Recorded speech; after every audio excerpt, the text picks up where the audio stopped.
mentioned mortgages, and I know you've spoken about mortgages in your speeches. What's the real opinion? Now, some ulama have given a fatwa that yes, it's allowed. One mortgage is allowed, one house is allowed because you need to stay. I mean, I just some wanted of to them have clarify given that. some of them have given a fatwa that buying as many properties as you want, this is promoting capitalism within the Muslims. So what happens, you have a Muslim tycoon who will buy multiple properties, and then what will he do? He will charge tenants extortionate amounts for their rent. This is not the way a Muslim should be, meaning pure capitalism. Migrants who come to the UK or to other countries, a Muslim landlord charging them extortionate rent, mistreating them. So this fatwa is a misguided fatwa. Riba is haram by ijma'. By ijma', it's qat'i in the Quran, meaning riba is haram. Allah subhanahu wa ta'ala has prohibited riba. So some people say, they quote a passage from the Hanafi books, La riba bayna harbiyin wa muslimin fi dar al-harb. Now this passage is mentioned in the Hanafi fiqh books, is referring to an active harbi.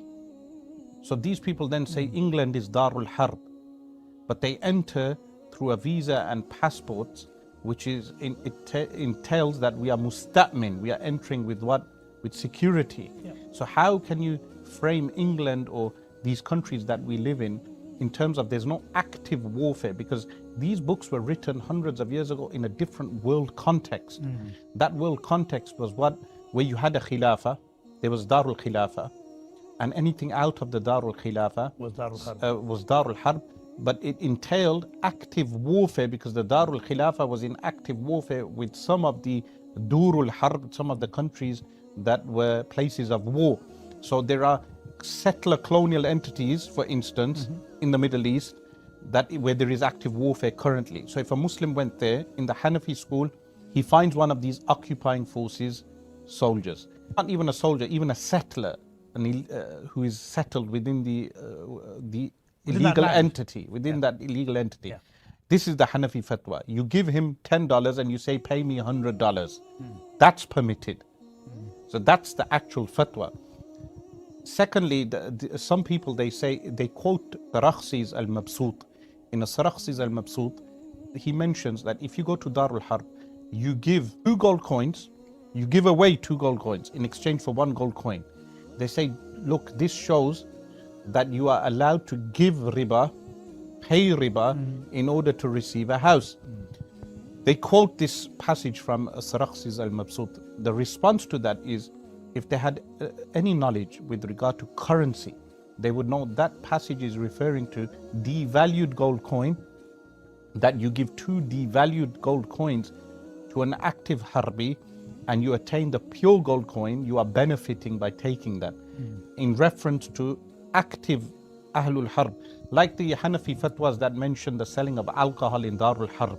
Those fatwas are referring to, for instance, if you were in the illegal occupying entity that we have today in the Middle East, and to one of those active harbis, you actually sold some commodities and you made money from them, which is benefiting you and harming them, because alcohol was seen as something harming them, that would be permitted. It's not referring to entering a country where you are living with a visa or a passport and you actively then sell alcohol. Na'udhu billah. That's a misguided interpretation.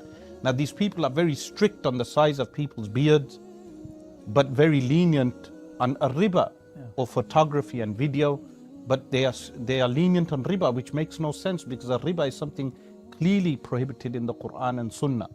So those people who say that you're allowed and you are entitled to one property on riba, on a mortgage, that's based on a different reasoning. So that's based upon a darura or al-haja. Is there an actual darura? Well, if you have a council house, there is no darura. If you have land and property in Pakistan or another country, Bangladesh or wherever you come from originally, then there is no darura. So the darura is case specific. Darura would be Shaykh Abdullah Sirajuddin, rahimahullah, the most foremost hadith scholar of recent times and Hanafi jurist. He said darura here would be that if you were forced to live in a tent outside on the road. In this day and age, they have these homes, shelters. If you end up in a shelter and you need a home, then of course, and the darura is according to the size of the house also.